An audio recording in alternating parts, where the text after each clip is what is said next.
maioria. Mano, estamos falando de GF aqui. Explica para o pessoal, assim, mais por cima. Isso, vamos fazer uma introdução. Isso, só para a galera que nunca viu a gente falando disso aqui. O que é o GF1, como ele funciona e quando que surgiu? Porque... Porra, aí vocês não, me quando que quebram, surgiu, eu né? digo assim, porque a gente tá falando muito disso agora. Por exemplo, no Monstro que eu fiz com o Sizen há 2 anos e meio atrás, a gente já tava falando. E o pessoal Sim. tá achando que é um negócio novo. Não. Não é tão novo, né? Não, o IGF-1 a gente já fala... Cara, o IGF-1 a gente já fala uns 10 anos já. Então. Isso quando tinha o GH15 e tal, que falava do Kigtropin, que tinha IGF-1 dentro dele, não sei o quê. Só que ele era... As teorias do Hugo, da Axel Tijuca. Cara, mas acredita que tem... O Kigtropin do Hugo fazia milagre, né? Então, tem um atleta de Brasília, que eu não posso falar o nome, que ele foi pra fora, comprou esse Kigtropin, ele mutou o físico dele em 2 meses, que eu não entendi o que aconteceu com ele. Naquele momento eu acreditei. Falei, cara, tem alguma coisa diferente nisso aí. Porque o físico mudou um absurdo em 2 meses. Aí depois eles fizeram o nome do Kigtropin e só venderam lixo, né? Os caras fizeram... Mas eu não duvido que talvez tivesse alguma coisa ali diferente. Mas o IGF-1 tem há muito tempo, pelo menos uns 10 anos que a gente fala dele, mas ele era completamente inacessível, né? Seja pelo valor, seja por colocar aqui no Brasil. Fontes, né, também, né? A primeira vez que trabalhei com ele tem uns 8 anos.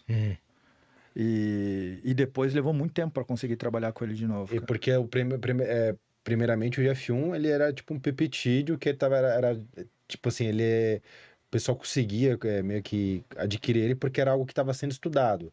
Aí agora, recentemente, que tem um Increlex mesmo, que é o IGF-1 de farmácia. Você consegue comprar na farmácia. Que aí agora bonitinho. realmente você consegue, através de uma importadora, ou se no país aqui que vende normalmente, numa farmácia comprar o IGF.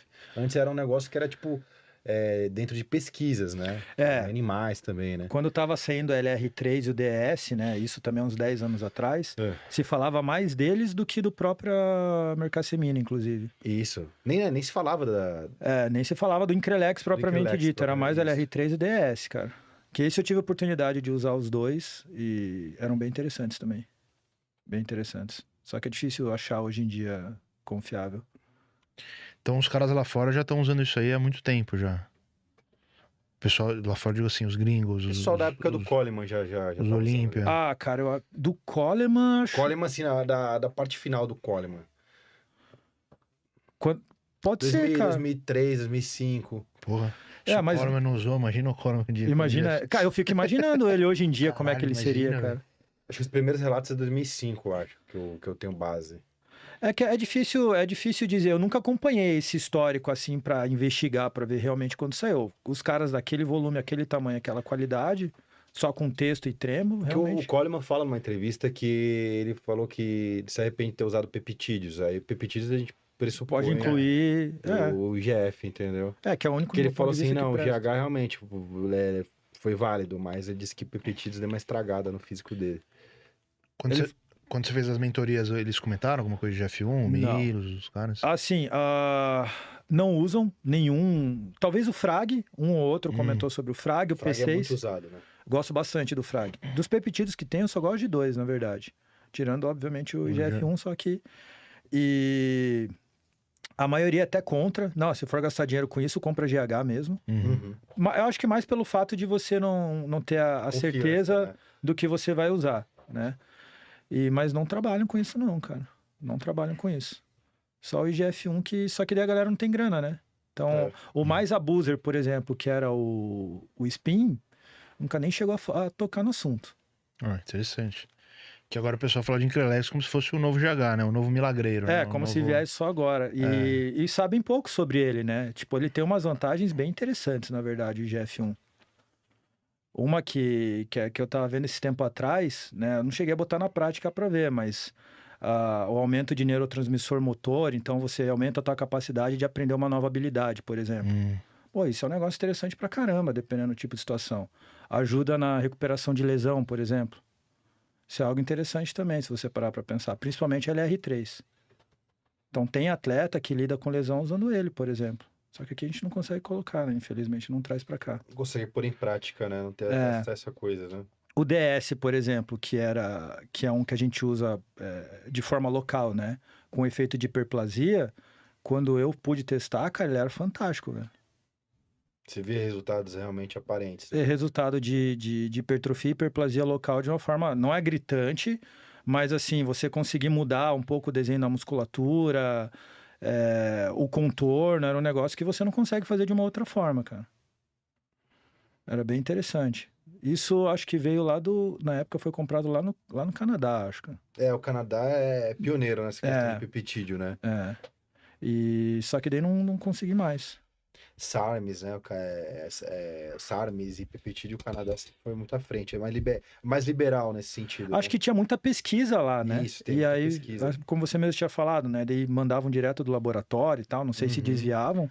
Pô, essa época era uma Aí tinha delícia, essa cara. brecha legal, como era um negócio de pesquisa, e dava, tipo, pra fazer dessa forma, né? É, e não era tão caro, inclusive. Então, Uhum. pô, eu lembro que eu comprei, acho que uns 10, 15 miligramas de LR3 e DS. E nem saiu tão caro assim na época e tirei bastante proveito. Assim, me botou no nível acima de físico na época. Corrigi algumas desproporções no físico que eu não conseguia na raça. Bom pra caramba, principalmente o DS.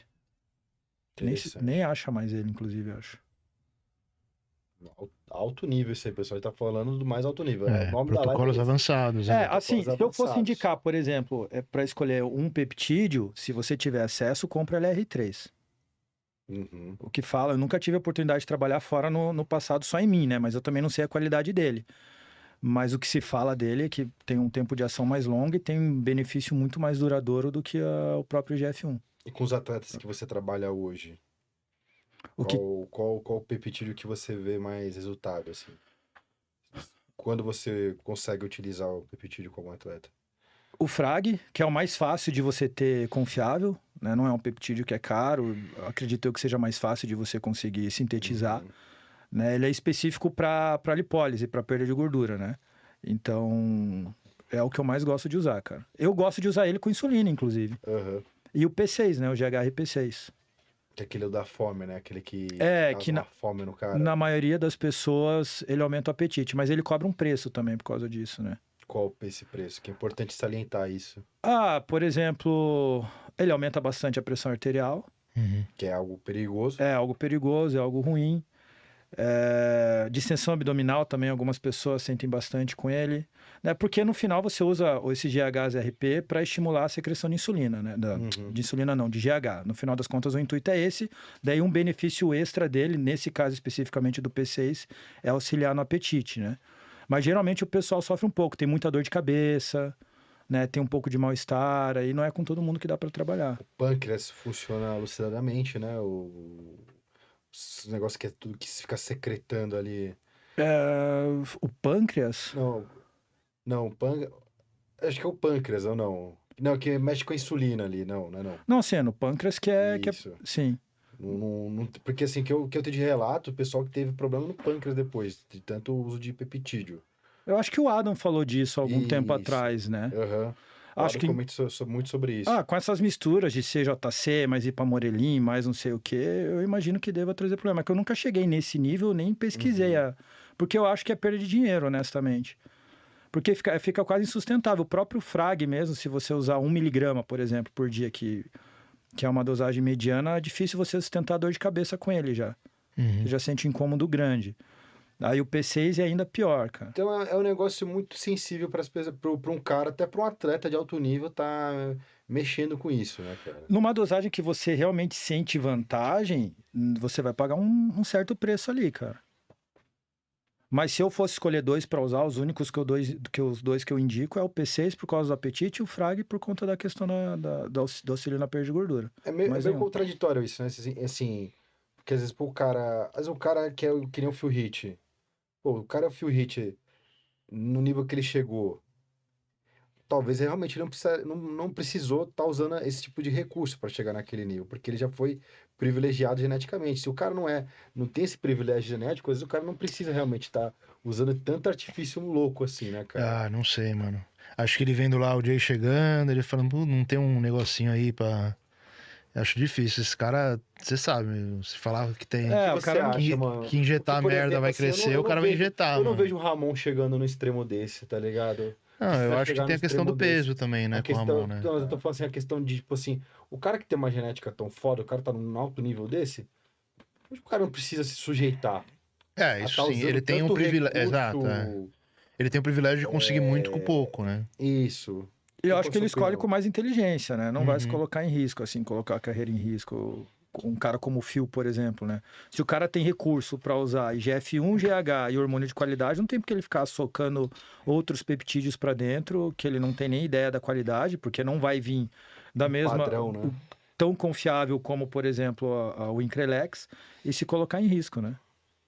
Mas ele chegou a falar na entrevista dele que ele não achava necessário usar mais, porque aquilo era o suficiente para ele ser campeão.